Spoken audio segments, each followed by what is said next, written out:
This video shows an exercise to try if you have a pinching hip or pain in the front of your hip when you have an increased hip flexion angle. So hip flexion angle is this angle right here in between our femur and our torso.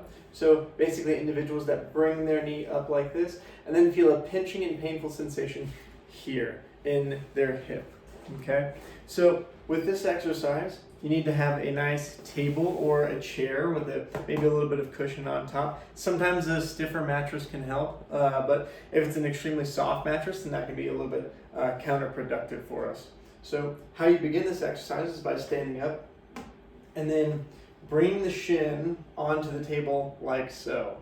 So once we get the shin onto the table, we can be nice and tall here in our torso, making sure that our pelvis isn't tilted too much forward or too far back. Then what you're going to want to do is press the shin and especially the knee into the table.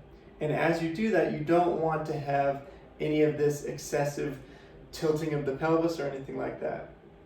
So as you press the shin into the table, you should feel these muscles here, the centrators of the hip and the femoral acetabular joint activate. Now if you're feeling too much here in the quad, and that just means that you're pushing too much with the bottom of the shin. So think about pressing the knee down and backwards as you press into the table, and then begin modifying that hip flexion angle and see if that muscle activation here changes how that hip feels.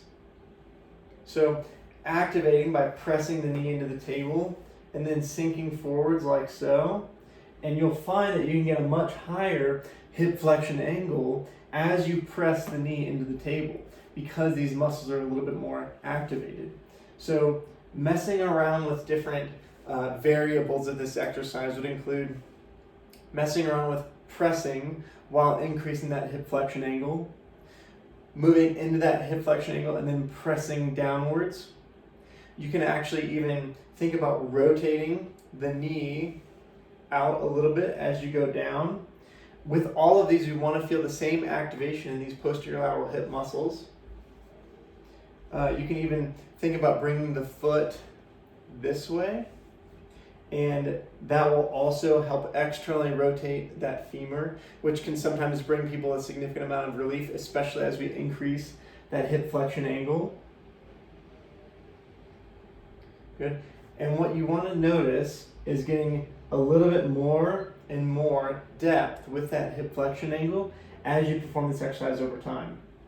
Now, if you move into this position and it reproduces your pain here, then you actually want to back off until you feel no pain or discomfort and then press the knee into the table.